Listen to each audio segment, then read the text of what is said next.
नमस्ते।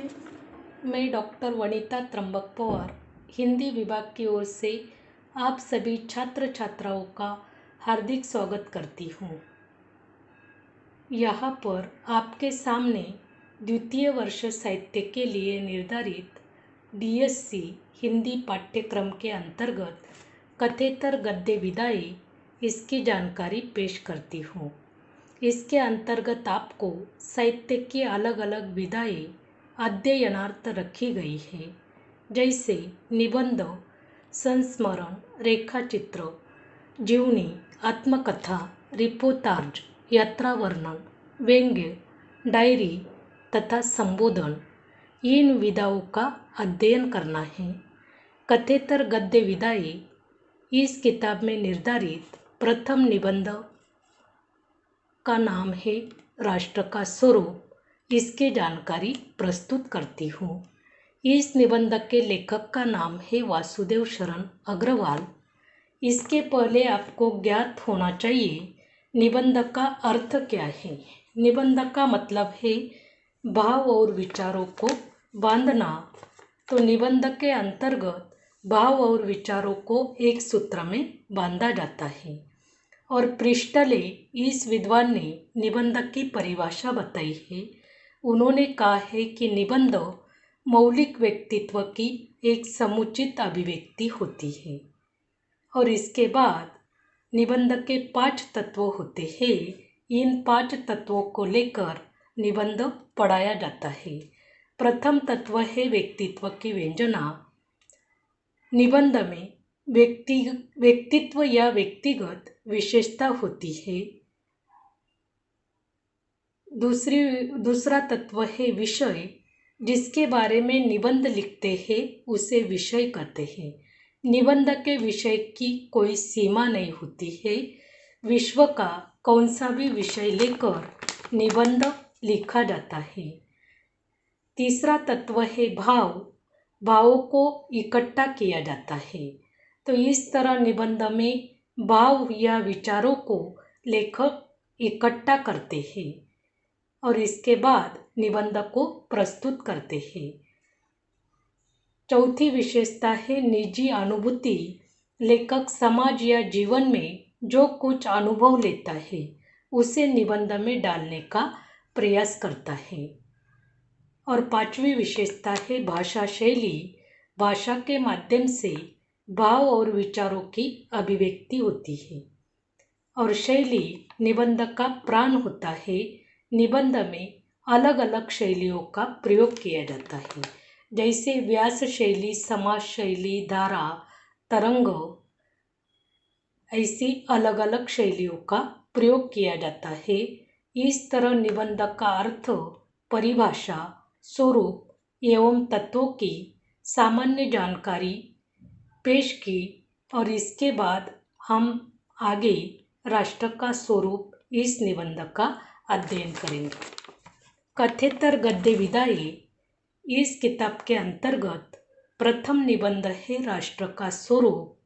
इस निबंध के लेखक का नाम है वासुदेव शरण अग्रवाल।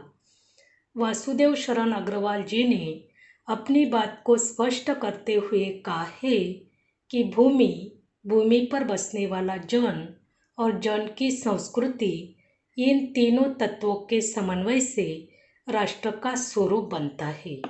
और राष्ट्र का स्वरूप बनने के बाद आगे लेखक ने भूमि का महत्व स्पष्ट किया है। राष्ट्र का निर्माण के पहले तत्व भूमि के महत्व को स्पष्ट करते हुए लेखक कहते हैं कि भूमि का निर्माण देवों ने किया है। राष्ट्रीयता को बलवती बनाने के लिए हमको भूमि के पार्थिव के स्वरूप के प्रति अधिक जागरूक होना आवश्यक है।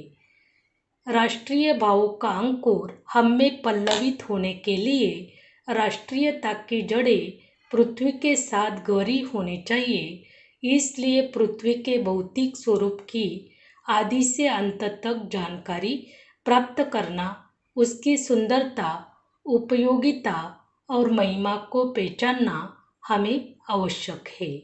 तो इसी तरह भूमि का महत्व स्पष्ट करते हुए लेखक ने कहा है कि इस भूमि का निर्माण होने के बाद इस भूमि के स्वरूप के प्रति मनुष्य ने जागरूक रहना चाहिए और राष्ट्रीयता की जो भावना है उस भावना को मनुष्य ने समझना चाहिए, क्योंकि उसके भौतिक स्वरूप के माध्यम से आदि से अंत तक उसकी सुंदरता, उपयोगिता की महिमा हमें पहचानने की जरूरत है। और आगे लेखक कहते हैं कि जागरणशील राष्ट्र के लिए पृथ्वी से संबंधित छोटी या बड़ी वस्तु का सांगोपांग अध्ययन गांवों और नगरों में सैकड़ों केंद्रों से होना चाहिए।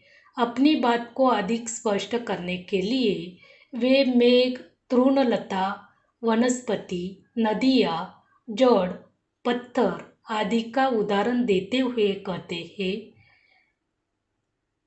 कि जागरणशील राष्ट्र के लिए इस गांवों में जो छोटी सी छोटी चीज़ें हैं इसको हमें देखना चाहिए और इस धरती पर लाखों करोड़ों वर्ष से धातुओं का खजाना भरा पड़ा है, जिसके कारण उसे वसुंधरा कहा जाता है। दिन रात बहने वाली नदियों ने पहाड़ों को पीस पीस कर अगणित प्रकार की मिट्टियों से पृथ्वी के देह को सजाया है। पृथ्वी के गोद में जन्म लेने वाले जड़ पत्थर कुशल शिल्पियों द्वारा संवारे जाने पर अत्यंत सौंदर्य प्रतीक बन जाते हैं तथा देश के नर नारियों के रूप मंडन तथा सौंदर्य प्रसाधन में इन छोटे पत्थरों का बहुत बड़ा योगदान होता है। हमारे भावों की उन्नति के लिए मेघ, तृण, लता, वनस्पतियाँ, नदियाँ, जड़ पत्थर इन सब की जांच पड़ताल करना अत्यंत आवश्यक है। पृथ्वी और आकाश के बीच जो सामग्री भरी है उस सामग्री के प्रति जिज्ञासा की नई किरणें जब तक नहीं फूटती तब तक हम सोए हुए के समान है। इसका मतलब इस संसार में असंख्य धन राशियाँ है। इसके बारे में मनुष्य को जागरूक होना चाहिए और इसके बारे में मनुष्य के मन में कुछ न कुछ कल्पना होनी चाहिए और उस कल्पना को साकार करने के लिए वह अब साहित्य के माध्यम से उस कल्पना को साकार कर सकता है। और मनुष्य के मन में कोई न कोई जिज्ञासा होनी चाहिए, उस चीज़ को जानना चाहिए, उसका उपयोग क्या है। इन सभी बातों को जानने के बाद अपने देश की प्रगति हो सकती है। जैसे निबंधकार मातृभूमि की विपुल समृद्धि और समग्र रूप प्राप्त हेतु विज्ञान और राष्ट्र में स्थित हर मनुष्य सहायता की आवश्यकता महसूस करते हैं।